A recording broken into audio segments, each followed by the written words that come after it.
ঢপওয়ালির মোড়ে প্রাচীর চাপা পড়ে আহত একাধিক শ্রমিক, একজনের অবস্থা গুরুতর হওয়ায় ভর্তি করা হলো হাসপাতালে। ঘটনাটি ঘটেছে মঙ্গলবার সকালে ঢপওয়ালির মোড়ে। হাসপাতালে চিকিৎসাধীন ওই শ্রমিকের নাম ইবাদত শেখ, বাড়ি কোতোয়ালি থানার আনন্দবাস গ্রামে। সূত্রের খবর, শহরের নিকাশি ব্যবস্থাকে উন্নত করতে নবদ্বীপ পৌরসভার উদ্যোগে শুরু হয়েছে হাইড্রেনের কাজ। মঙ্গলবার সকালে হাইড্রেনের জন্য মাটি কাটছিল একাধিক শ্রমিক। সেই সময় হঠাৎ একটি বাড়ির প্রাচীর ধসে পড়ে একাধিক শ্রমিকের উপর। ঘটনায় স্থানীয়রাই আহত শ্রমিকদের উদ্ধার করে নিয়ে যান হাসপাতালে। সেখানকার 4 জনকে প্রাথমিক চিকিৎসা করে ছেড়ে দেওয়া হলেও একজনের অবস্থা গুরুতর হওয়ায় তাকে ভর্তি করে শুরু করা হয় চিকিৎসা। কি হয়েছিল?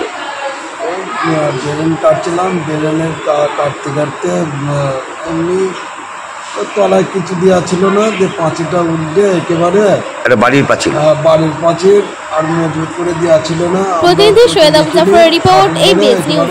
হুড়মুড় করে একেবারে 4-5 জনের গায়ের উপর পড়লে এসে আমি আরেকজনকে তুলতে গিয়ে আমি নিজেই আমার হাতের ওপর একটা পাঁচির এসে ফাটল এসে মারলো, বাড়ি মেরে একেবারে দেয়ালের মতন দেয়ালে সেটে দিল। আচ্ছা, সেটে দিয়ে আমি আর অজ্ঞান হয়ে গেলাম, আমি আর জ্ঞান ছিল না। তোমার নাম কি? আমার নাম হচ্ছে ইবাদত শেখ। ইবাদত শেখ, তাই তো? বাড়ি কোথায়? বাড়ি হচ্ছে আনন্দবাস। আচ্ছা, ওটা কোতোয়ালি থানা? কোতোয়ালি থানা। এটা পৌরসভার ড্রেন হচ্ছিল নাকি? হাইড্রেন পৌরসভা।